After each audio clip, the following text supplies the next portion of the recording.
Hello and welcome to the How2Exit Podcast, where we introduce you to a world of small to medium business acquisitions and mergers. We interview business owners, industry leaders, authors, mentors, and other influencers with the sole intent to share with you what it looks like to buy or sell a business. Let's get rolling.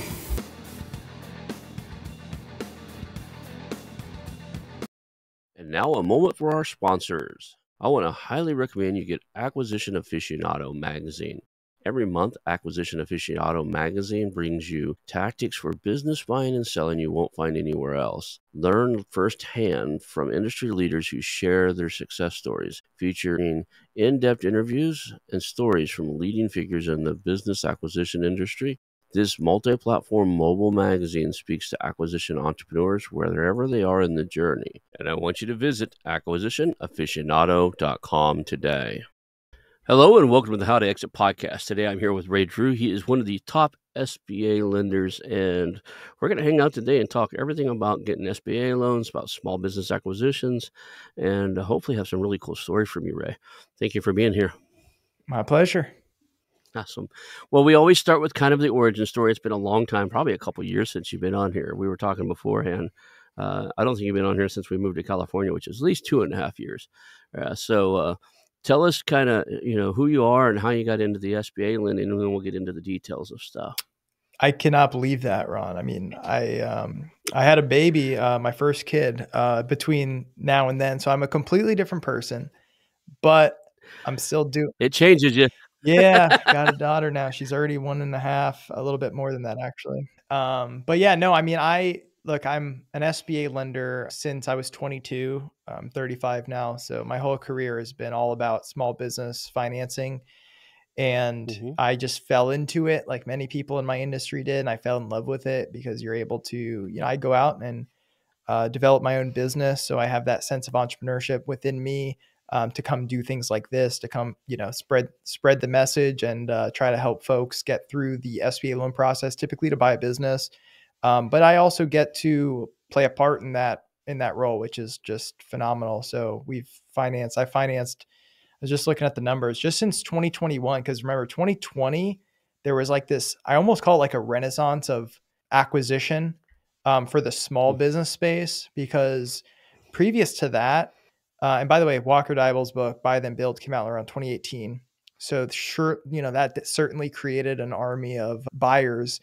But before that, we just called it, guy buying a business or gal buying a business. And then, now you have self-funded search and you have all these things. And with the podcast game and the social media game and that book and the communities and the gurus and the influencers and all like that, there is just more buyers than ever before. And all of a sudden my phone's blowing up left and right, 2021, 2022, 2023.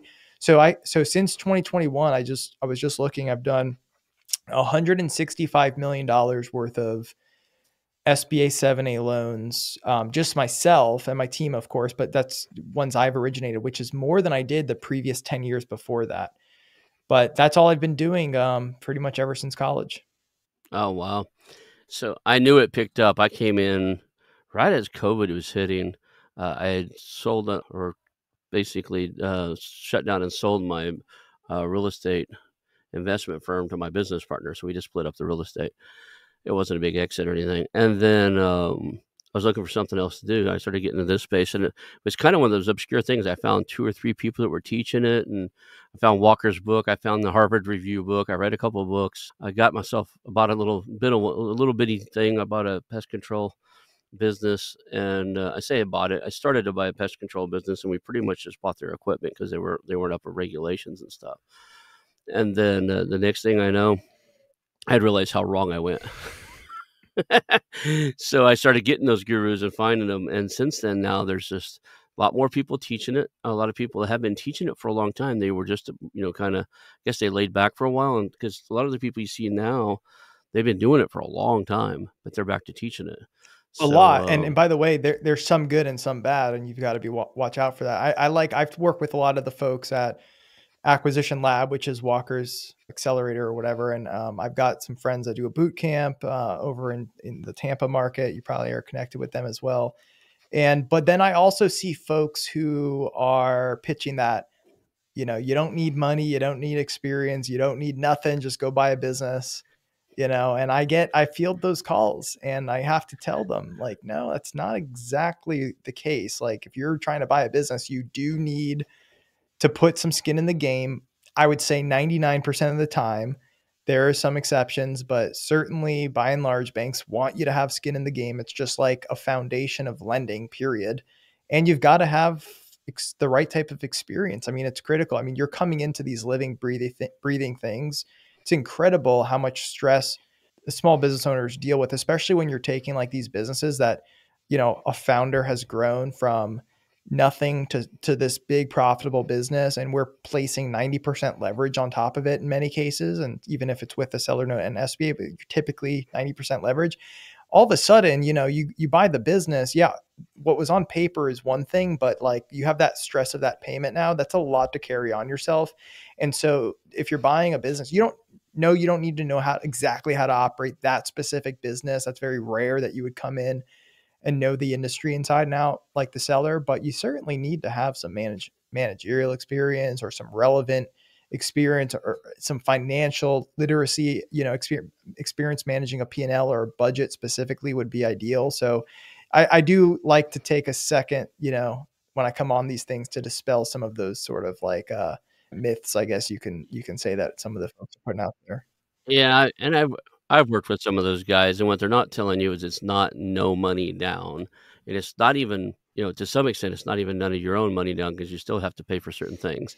But it really limits what they can look at, because the only option if you don't have money down is you can't go the SBA route. You actually end up going, they have to be really heavily asset based. They have to have real estate. They have to have a huge, you can do asset-backed loans. There's all these other ways to raise that capital, including outside investors. But you're going from something that's pretty difficult anyway, right? To find a good qualified business to do that, to looking at 100, 200 businesses and finding a really good one that's loanable, to looking at thousands of businesses to find one you can do without a loan. So I feel like we're creating separate spaces here. Like you have and everything we're talking, like, people know middle market, like Mhm. we're kind of Main Street and then maybe lower middle or lower middle market. I don't know exactly what we're calling it, but it's that 1 to 10 million. It's really under 10 million, let's say, is kind of this market down Mhm. here. And really the majority of what I do is 1 to 6 million, because there's only a good handful of lenders doing what we call pari passu lending, where you can, put the conventional on top of the SBA to get to a 7, 8, $9 million type of deal. But I'm not doing that. So I'm really more in the $1 to $6 million range. But even within this like size, just a deal, enterprise value size, it's almost like what you kind of were alluding to is almost, I would call like an alternative acquisition routes, because the conventional acquisitions in this space, it's all SBA. I mean, that's really the only game in town, but you've got to have certain type of buyers and certain type of sellers, mainly sellers reporting profits on tax returns and stuff like that. Those are all getting done Mhm. SBA by and large. And then you have those more alternative where you get a little more creative, get a little more crafty, but you're kind of like looking, I don't know. I feel like it's sometimes a needle in a haystack. Oh, it definitely is. Because I wanted to dispel, like, could it be really done? I hunted, and I found I've interviewed 3 or 4 that did a true no money. And I've interviewed one guy that got $800,000 at close, right? He got paid to buy the company. It's like it's a unicorn hunting though. In that instance, the owner wanted to sell the real estate and the company, and he found a sell leaseback option to fund the entire deal at more than the business was worth. So he got to take $800,000 worth of capital and put it into future acquisitions and operating expenses. Good luck finding those, right? Yeah, You could spend 10 years and not find another one that fits that criteria. I think I So, saw that episode. uh, Did you have a sale leaseback person on here before? yeah, I had both of that and the person who's completed the deal, Oh, because wow. I wanted to interview somebody that's done one, right? He had bought a cabinetry shop with the real estate attached. I did. I actually did a woodworking type of deal that was similar to that situation, because it was almost like you left the closing table like just no. If you told somebody the deal you got as a buyer, like no, like it's hard to believe almost. But in this particular case, the buyer had a business already. And that's a huge unlock too. Like getting the first deal done, or even if you start a business and are able to grow it to a certain point, like the amount of leverage that creates, not just financially, but just in like opening the door to sellers and things like that. So this particular guy, he was I haven't told this story on a podcast. It's not like crazy, but it's an amazing American story because the guy's in his mid 30s or lower 30s. And he's running a huge business now. And he started it as a side hustle. He was a CPA, and it was an online business selling woodworking equipment, very niche stuff. And he grew it to 4 million, and he did have some debt on it because, you have the inventory component to these businesses, which is like the hardest part, in my opinion. So he had about $750,000 in inventory debt, and he was paying 11%, which, by the way, at the time was cheap. Or I'm sorry, expensive. Right. Very expensive. Today, that's kind of where the SBA rates are. But we're like, we got to fix that debt. But at the same time, he wanted to acquire a similar business. One of his competitors essentially was trying to sell the business, and they were a $4 million revenue business. So we structured a deal where he was buying it for about $3 million. So he essentially put in $150,000, which is about 5%.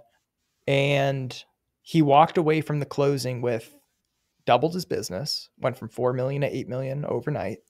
We refinanced the debt, which took his monthly payment down from like 30,000 a month to like 10,000 a month, something like that. Like just huge debt relief. And then we gave him $400,000 for working capital and inventory.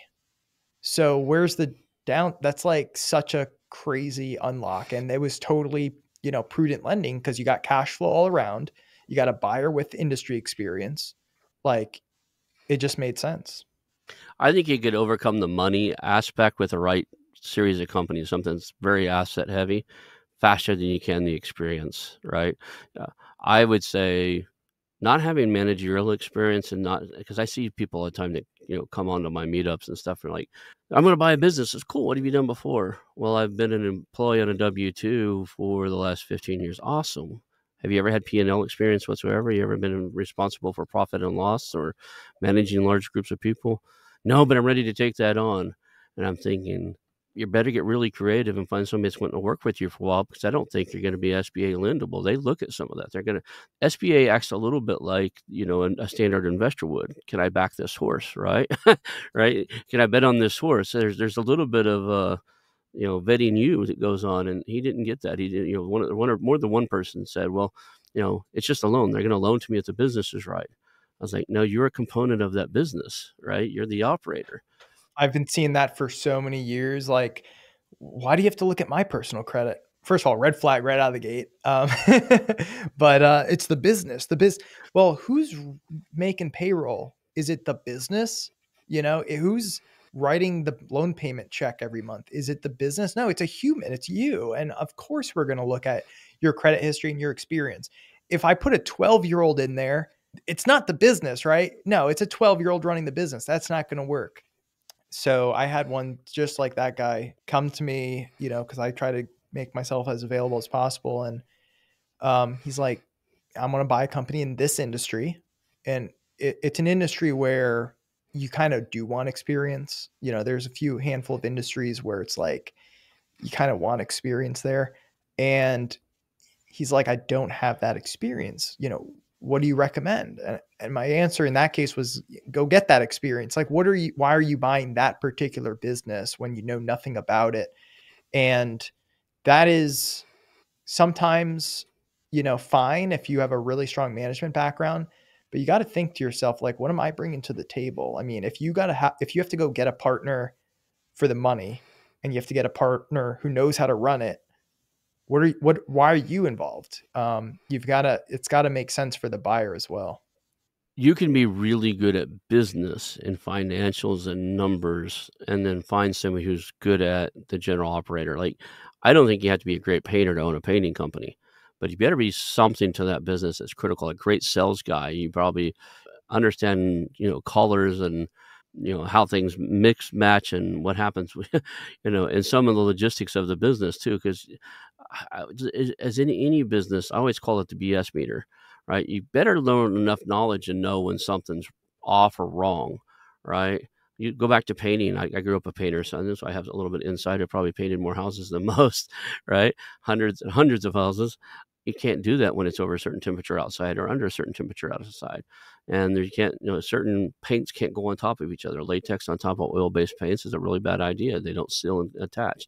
But if you don't have any industry experience, like I'm great at running business, I'm great at sales, I can do stuff, you're going to have a lot of hiccups along the way because you're going to have some very expensive repairs to make when you apply things wrong or do things wrong. And there's a lot of industries like that. I mean, restaurants is one where I will not finance a restaurant to someone that doesn't have restaurant experience. I would say by and large, just to drive this point home for the audience, like if you're buying a business in a particular industry, 90% of the time my buyers don't have experience in that industry. Now there is some risk to that. You're going to be heavily reliant on the seller post-close to train you, which is why it's important to do these things like a seller note. You also look at the management that's in place in the business, and then you look at your own experience. And really managing people is like a big component that's going to translate over to any business. And certainly the P&L and the budget, which we have hammered home now, but you also have to be able to see yourself in that business every day. I mean, people tend to be looking at the numbers and buying the cash flow, but if the seller is doing, whatever the seller is doing on a day to day, that's going to be your role, especially in the beginning. Maybe you can grow out of it over time, but you're still I mean, I've heard on other podcasts, I remember one specifically where it was so wacky. The buyer was coming in and the seller was coming in at like 5 a.m. or something like that every day. And I guess they didn't know that until after close, but he had to wake up at the crack of dawn before really to get there to do this like archaic starting of the facilities for this like sort of really manufacturing heavy type of business, really sweaty business. And yet he was doing all this stuff every single morning for an hour and a half just to get the machines up and running. You probably he didn't think of that when he was doing the deal, that's actually what his life was going to be. And you do have to kind of take a second to think about what that's going to look like on a day-to-day basis. Absolutely. I mean, if you think you're going to buy a bakery and not get up at 2 in the morning to start making dough so it can proof by the time people are up and ready for breakfast, you're insane. I know a few people that own those, and most of them start at 2 or 3 in the morning. So that's the whole point, right? So and there's other industries that in this that are the same. So absolutely, and restaurants are. I would say if you've never operated a business and you're just trying to figure out what you're going to do, find one that has a decent profit margin and room for error.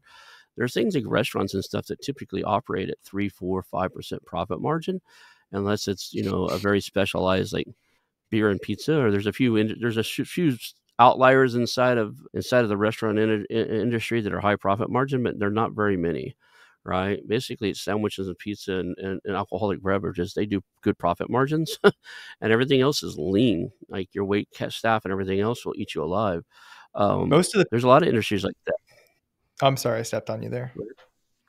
No, that's cool. I said there's a lot of industries like that, though. I was going to say most of the people that come to me that want to buy restaurants are outside the industry, because the ones that are in the restaurant industry say, I do not. Why would I want to buy a restaurant?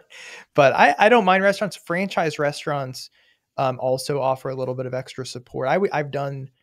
I did a franchise. This was a small deal, but a small, fast casual. A couple of bankers one time, like 3 bankers, and they were all making a ton of money. So I was like, "This is no problem. I'll do it." And one of the guys was going to quit his job and run it or something like that, and I was okay with it because it was a franchise. And at the end of the day, you didn't have direct industry experience in restaurants, but that's not what franchises are about. Now that deal ended up not going that well.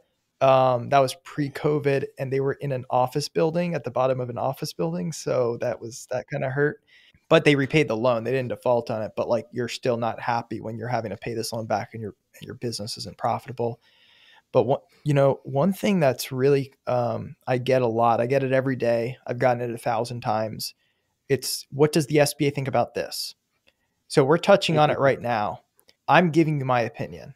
I work for Trueliant. We're a division of a credit union. We have a nationwide SBA program, and we're a preferred lender. So we are making our own decisions. We simply have an insurance policy if a deal goes bad. And that is what the SBA 7A is. It's an insurance policy. It has nothing to do with you. It's mostly to do with us, helps mitigate our risk so that we can make these loans, which wouldn't be approved conventionally, and offer terms that you wouldn't be able to get in the conventional world. Longer amortizations, longer terms, lower equity requirements. So when I'm saying something, it's not like it's the SBA. There's some stuff that's like that, but half of it is just bank by bank discretion. So, when somebody comes to me and asks me a question, you can ask probably 9 other bankers and maybe get different answers. And that's a point I want to drive home as well, because I had one person reach out to me, what was it, 2 days ago, and they said right off the bat, it was a couple. They seemed very intelligent. They were buying a business that was I'll just say I think I can say this. It's residential cleaning.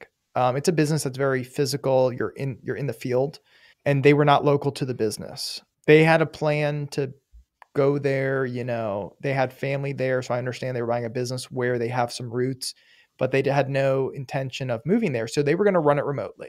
And it was probably a 2-hour plane ride, and you couldn't drive there. So and they were reliant on a GM was in place for 16 years. Okay. So I understood it. And SBA, by and large, they don't love that, like SBA lenders, but they said they had 2 lenders that said they think they can get comfortable with it. I was not. Here's why. First of all, they had a 16-year GM in place making $48,000. That seemed like they were being underpaid.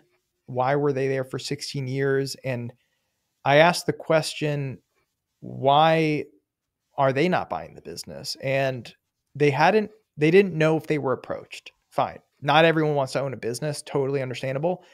But I would have concern if they weren't approached after 16 years of helping build the business for the owner, just simply because you're now taking over the business. And a key part of your plan is to rely on a GM who's the boots on the ground.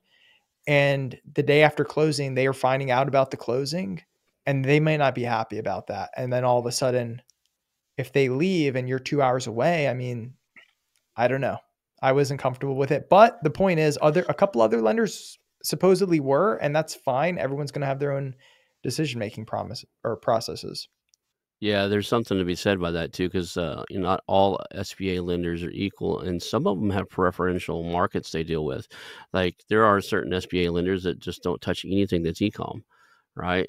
One of the things I always tell everybody is like, look, when you meet with an SBA lender, ask them if they have any industries they prefer, like if your industry's outside of that comfort zone. And if they tell you no, say, okay, what's the last 10 loans you closed on? Because a lot of times you'll figure out, especially the small credit unions, you'll figure out they closed on, for instance, I talked to one in Tulsa, Oklahoma, where I moved here from. And like, oh no, we don't have any preference. And all they've ever closed on was what's around them, industrial and medical. They've never seen e-com. They've never, like, there was a lot of industries they've just never touched. And they wouldn't know how to evaluate. They're going to have to say no to those. It's outside of their comfort zone. Now, it's a small credit union. Had I been doing business with them for 15 years and had my other businesses with them, I probably could have got them to do it, right? Because it has to go in front of their board. But if you don't have relationships with some of these small businesses, finding out what's inside of these credit unions, finding out what's inside of their comfort zone is critical too. You're working something that's got a national program, so I doubt you have a honed in. So going back to the operator needing skills and stuff like that, have you had any cases where you just the operator didn't have the skills, but you just kind of some other aspect of them had you guys push it through and get the loan done? 100%. Yeah. I'm thinking of a transaction I financed at my last shop where this was another young guy, by the way. I think I've got a soft spot for young entrepreneurs, but this deal, I can't believe this deal closed, and he's doing so well. It's crazy. It wasn't going well at first, but he is now doing very well as of the last couple of months, and he just turned it around. But ultimately what happened was he had more of a finance background, we'll say, but like a genius, like these guys, he actually saved up. He had $500,000 saved up, and he bought a business, which is good for a 25-year-old. I think he was writing. This was during when the markets were really this was like 20, before the markets turned with inflation and rates and stuff like that. But he bought a business in the construction industry for 3.7, I think it was. I'm a little fuzzy. But anyway, he obviously did not have construction experience, and his management experience was pretty light. I mean, just to give you an idea, he had a landscaping business in high school. A couple guys, we were kind of talking about that as like his most relevant experience. So just to give you an idea, now he's buying this huge $8 million revenue business. So it was a little bit of a leap. I passed on it. But these deal guys, they just won't take no for an answer. So he came back and we basically said, all right, if you got a seller, you got a GM, and you got an operations manager. If we can get the GM and the operation managers to buy into your plans and get some equity, then that should shore up the experience, because they were running the business anyway. And the equity would help incentivize them to keep going. So even with that, though, it's like a 50-50 situation. That we also got the seller to hold a pretty large note. They held like $700,000. So I remember that conversation. We got it to my chief credit officer's desk. My chief credit officer's looking at it, and she's just like, let me talk to this guy, which doesn't always happen, right? This is the decision maker behind the curtain talking to the borrower. Most of those credit people don't like having those conversations. Mine did, which I had a tremendous amount of respect for her for doing this type of stuff on the borderline deals. And sure enough, she felt what I was feeling. This guy knows his stuff, super sharp. She hung up and said, I love him. I was like, okay, that's awesome. So after closing, though, this is the problem with partnerships, getting into partnerships with people you don't know. Didn't work out with one of those people. And that was the person doing the bidding, the estimating. This was a company that did residential construction. Not like GC work, but like siding and stuff like that. And that hurt, because then you have to replace that person. Also, part of the reason it didn't work out was just with the margins of when you're bidding. Obviously, you're trying to back in a certain gross profit margins, and he was undercutting a little bit, and it just didn't work out. And so there were a couple rough months there, but we did a deferment, which gave him a little bit of breathing room, and he was able to turn it around. And now he called me. In fact, I have a text right here from him, and he's trying to buy another business in the next 6 months. And he wants a big exit. So this is a very ambitious person. So I'm excited to see where it goes. It's awesome. And, I think there's a few guys out there that we were talking about gurus earlier stuff. There's one of them. He's very crude. I won't pull his name up here because I don't have his permission. But one of the famous things he's known for saying is, like, if you don't get a business deal funded, you just gave up too soon, because there's always somebody out there that's got more money than they got sense. And if you got at least a halfway decent idea, somebody's going to fund it. So the guy that doesn't give up and goes from one bank to the other bank, it happens. I talked to at least a dozen acquisition entrepreneurs, and when I find out, like, the ones that had the rough time, I've seen some go through 6 or 7 loan processes before they find somebody who would help them get it done. But so long as he went through, I think he said 6 or 7 loan processes and 2 deals, because the first seller just got burned out on the process. If you've got the wherewithal to stick to it, you'll find a way to get it done. Tenacity is extremely powerful skill set there, or you call it trait to have in this space. But the other elements have to be there to some extent. Don't get me wrong. This guy had some of those other elements, but he was just missing enough that, like, your average SBA lender is going to tell him no, right? The other thing I'll tell you is, it's easier to fix not knowing enough about a business, or but you got other skills like the finance guy, than it is to fit extreme cultural mismatches. I had a gentleman, on my hangout. We do a hangout twice a month for people who are buying and selling companies. This guy is pure Ivy. He's still wearing a cardigan, Harvard grad, and he tells me, I'm going to buy construction of businesses. I was like, you are? construction business, like, like what kind of construction? Building houses, residential development. I was like, you don't stand an effing chance. What did you say to me? He got all offended. And he's like, you don't talk to me that way. I said, see, you don't stand a chance, because that is going to be a very common way that people talk to you in that industry. I grew up in that industry, and you don't have the thickness for it, right? They're going to eat you alive. Like, it's like, I've been on job sites for that type of stuff. I grew up in an environment. I said, how often are you going to be able to break up two adults from fighting? Because in construction sites, these guys are a little bit redneck. They're a little bit backwoods in most states. And occasionally, you can't fire all your best, construction workers. And occasionally, one of them's going to throw a hammer at the other guy. It just happens on these job sites. And he just didn't believe me that in this day and time, that type of stuff happens. I was like, they're going to eat you alive. I've already interviewed enough people who. Another Harvard grad interviewed. He wouldn't let me put it on after the interview because he realized where he was headed. But later on, he sold it. Wow. He showed up a 3-piece suit and tie after buying a moving company.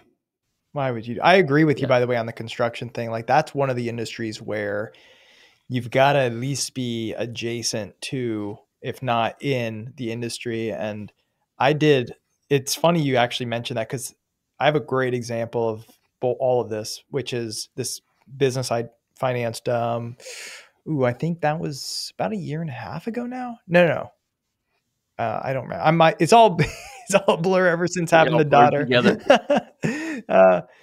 I don't even know what year it is, but no. And by the way, I did the best YouTube video I ever made about this story. Which, if you go to SBA Ray on YouTube and you type in the Carpers, this is that story.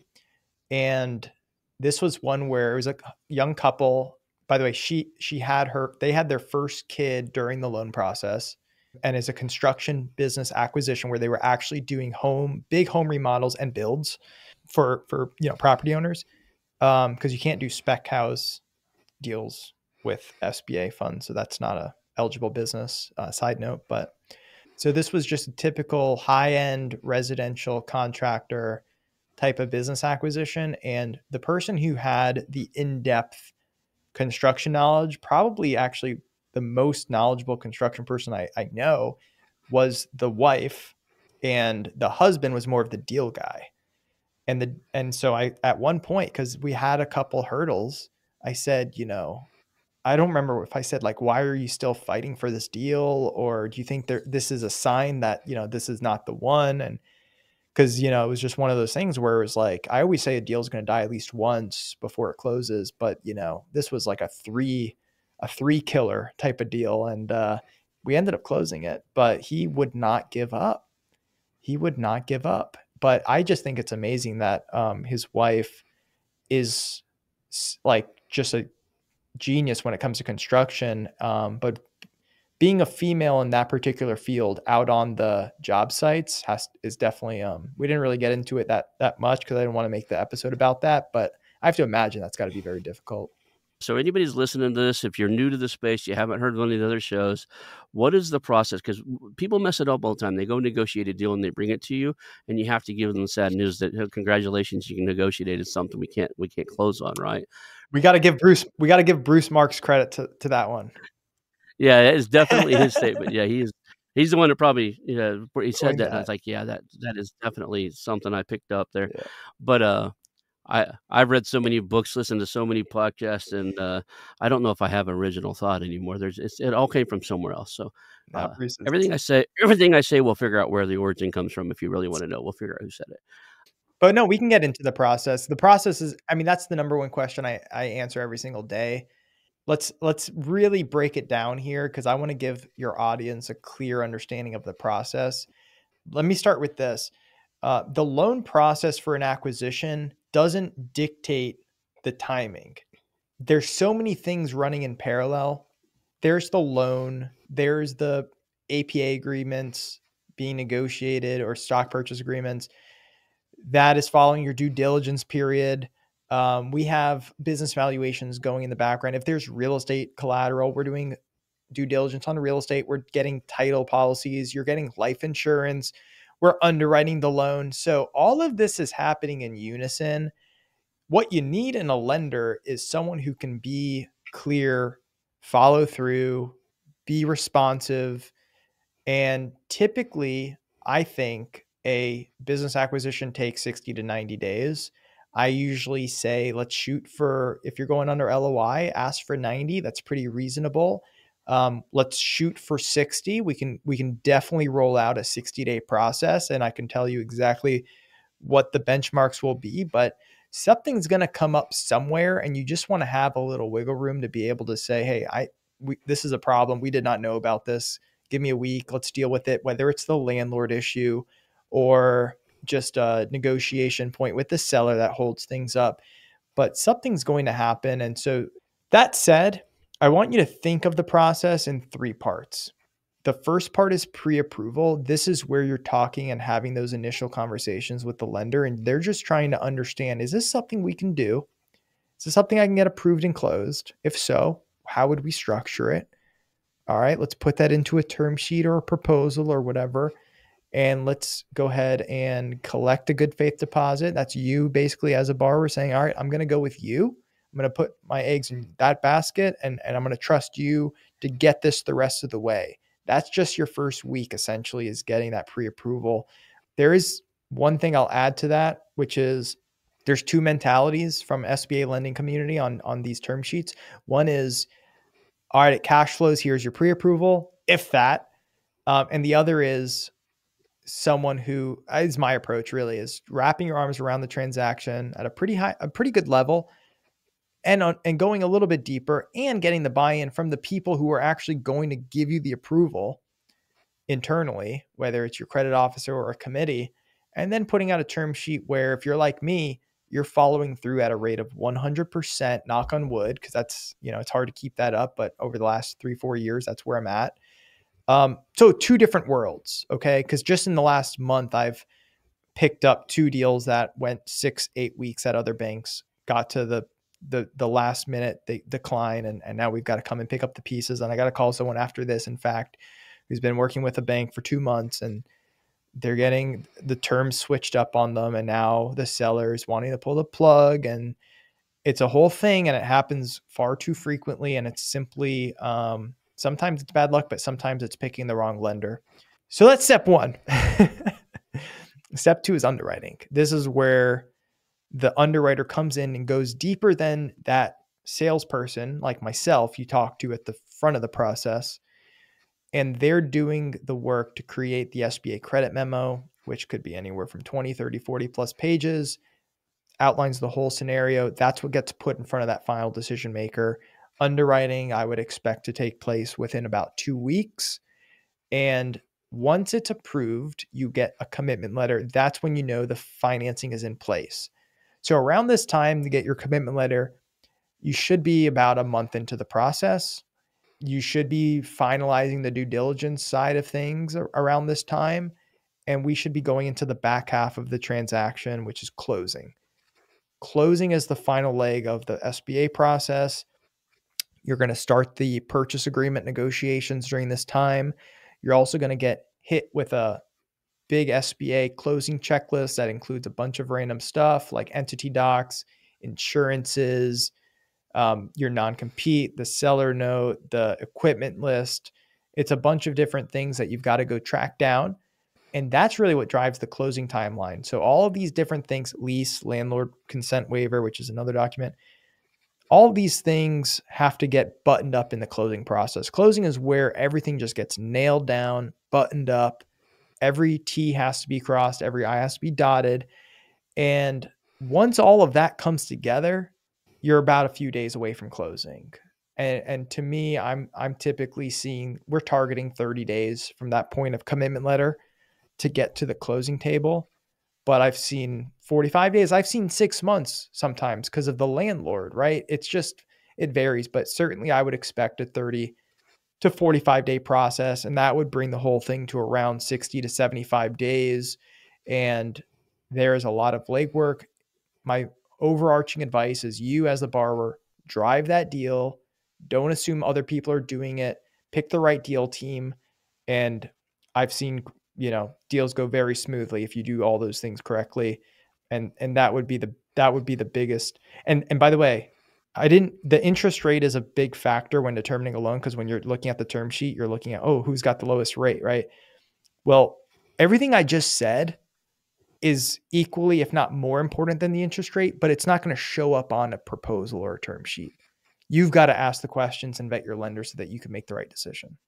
So I know you said that there was life insurance requirements. If they have more than one party, you have to have like key man insurance or any other, or if it's like a very contract-based business, is there other insurance requirements that the SBA will look at? Like, I don't know, errors and omissions, if it's a very contract-related business, do you guys require other insurances in place or? Yeah, absolutely. And DRAM for liquor businesses, Right. disability for businesses where, like a doctor who, you break your arm and you can't operate, you have disability insurance.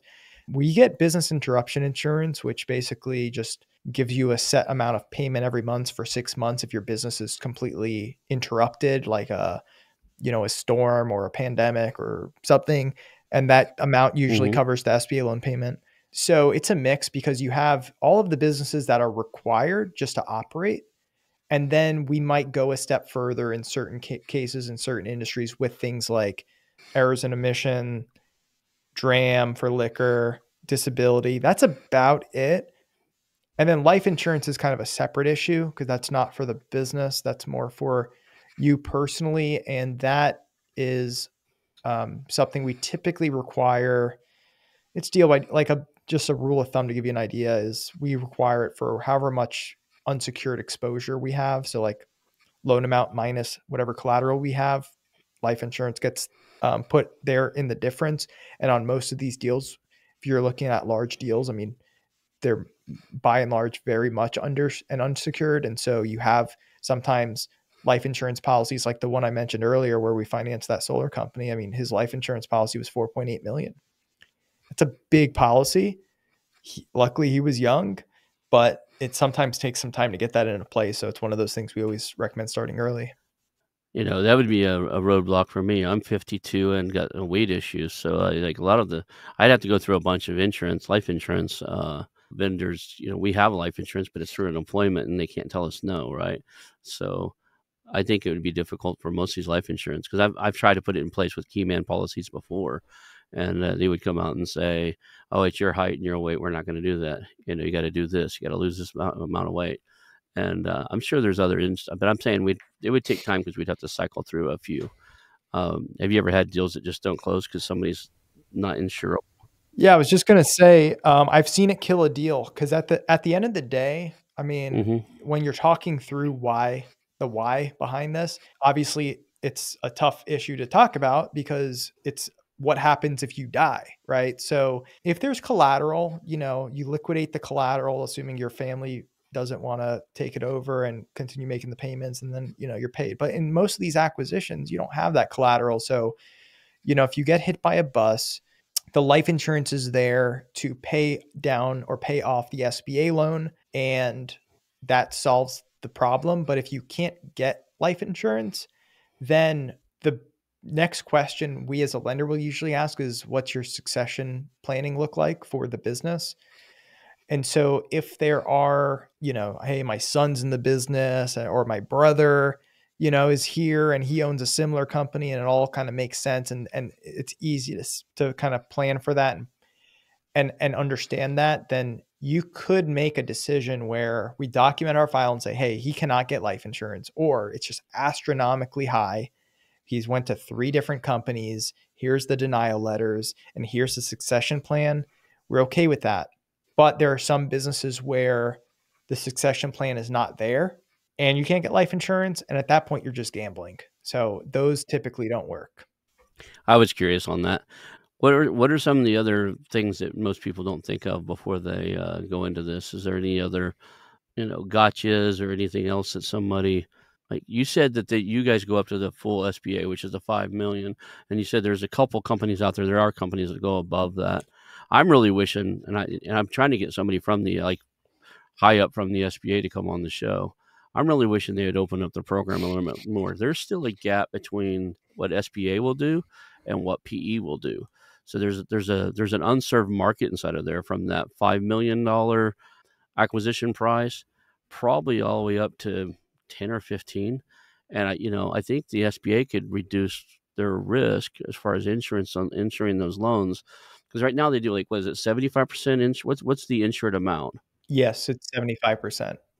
So, let's look at it and say that you maybe if they went to 7 million, they drop it to 70. If they went to, if they filled up the gap and they did other, you would have lenders that would step up there so long as 50-60% of their loan was covered, right? Not all this. Your bank might not do it, but I think the banks would step up if there was, a significantly reduced risk. But there's still a gap in there 100%. that And I think they will raise it, and I think they're going to raise it to 7.5 million. That's my guess. They raised it from 2 million to 5 million. What was that? Maybe 10, 12 years ago, something like that. 2012, I think. Yeah, you got to account for inflation, and there's definitely a gap. And by the way, all of the loans, like, there's so many big loans now for us, and it's because you have all these $5 million loans, which it's because we can only get there. So you're seeing the deals I'm seeing are 5, 6, 7, 8, 9, $10 million enterprise value companies, and they're coming to me because there's no other game in town, like you said.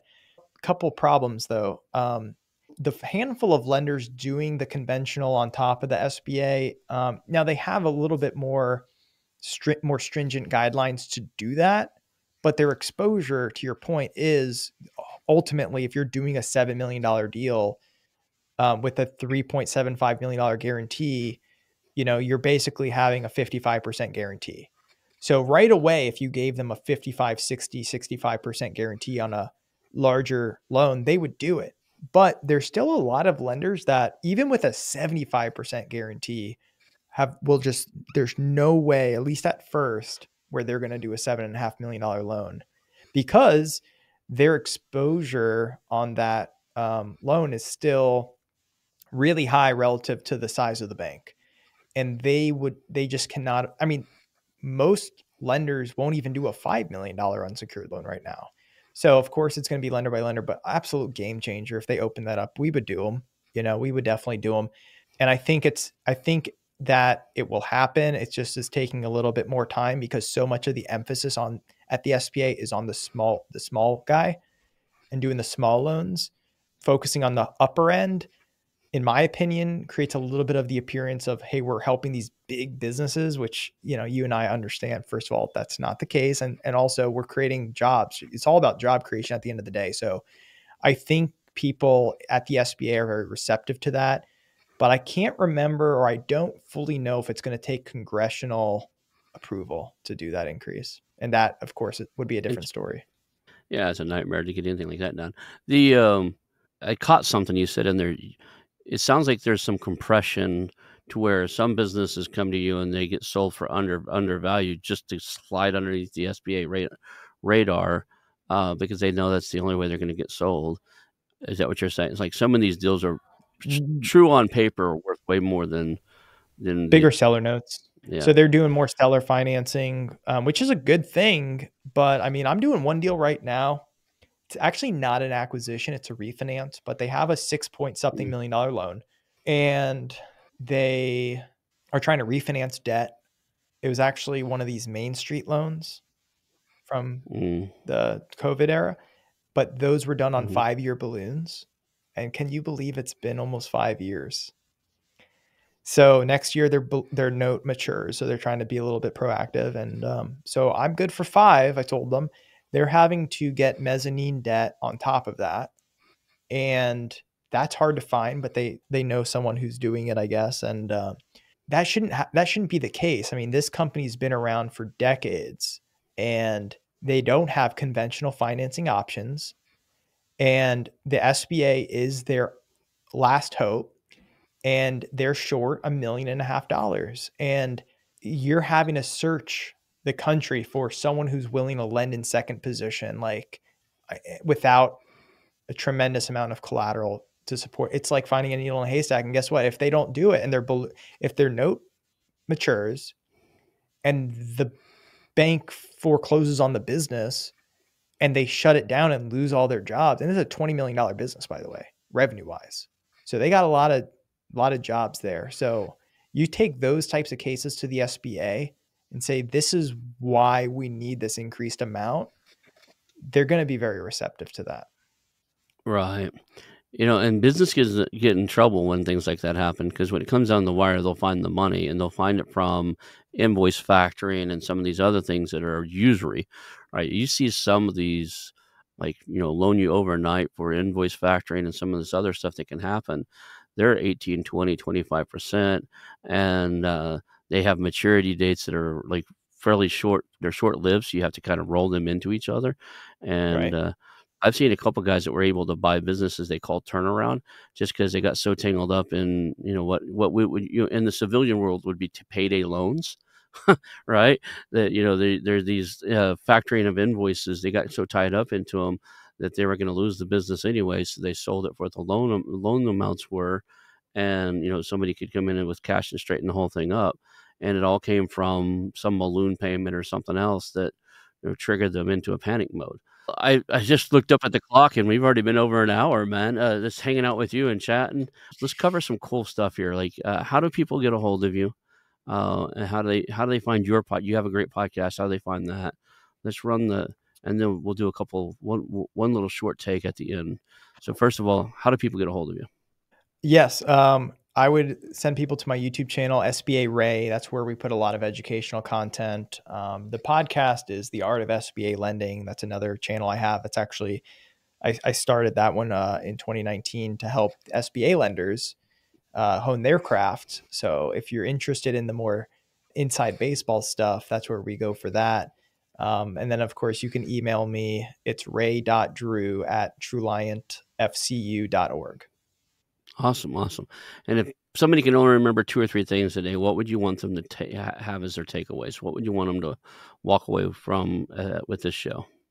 Well, I would say what comes to mind is that the 7A program, which is like the SBA's flagship program, it's about a $25 to $28 billion program a year. It helps about 60,000 business owners every year. And it's truly, I mean, thankfully not the biggest secret anymore, but for years it was a tremendous secret. But the idea that you can leverage this program for up to $5 million to start, grow, or expand your business with terms you cannot find anywhere else in the market, good terms, it's just like it. I've seen it change so many people's lives. At one point, one year, half of my loans were for first generation immigrant families for their businesses. And it's like one of the best, if not the only program working very well out of Washington, D.C. So it's kind of coming through my veins at this point. I love it so much. But the flip side to that, once you see it and you're like, oh, I can buy $1 million EBITDA business. All I got to do is PG, put a lien on my house, and quit my job. Well, there's risk to that. The default rates are still historically low. They're under 3%, but they're creeping up because they were under 2%. So the increase is actually very steep, but it's still relatively small. But there's a lot that goes within that huge portfolio. So we don't have time to break all that down, but just know you're all in with these. You are all in. If it doesn't work out, bad things happen. Now you can always rebuild. Life goes on. You have your family, you have your health, and that's great. But I like to say both messages. This program is amazing. There is risk. I, of course, as a lender, I'm always thinking of it through, is this a good deal for you? And having someone like me as a resource there in your corner has your best interest in mind. Someone like me, picking a lender that's has that experience is absolutely key. And I, of course, am always open to helping anyone. I'm always trying to provide resources. So please don't hesitate to reach out if I could be of any assistance. Awesome. Well, thank you for being here, and we'll call that a show. Perfect. Thank you. Great show. I want to announce our new channel partners, the ITX Marketplace. Since 1998, ITX has created $5 billion in value by selling more than 225 IT businesses in 20 countries. ITX works exclusively with IT-enabled businesses generating between $5 million and $30 million who are ready to be sold, and M&A decision makers who are ready to buy. For over 25 years, ITX has developed industry knowledge that helps determine whether a seller is a good fit for their buyers before making the match. ITX Mergers and Acquisition Marketplace we have partnered with has a proprietary database of 50,000 plus global buyers seeking IT service firms, managed service providers, Microsoft service providers, software as a service platforms, and channel partners with Microsoft, Oracle, ServiceNow, and the Salesforce space. If you have an IT-enabled business you're ready to sell, I want you to visit the itexchangenet.com/marketplace, how to exit. That link will be in the show notes. Visit them now.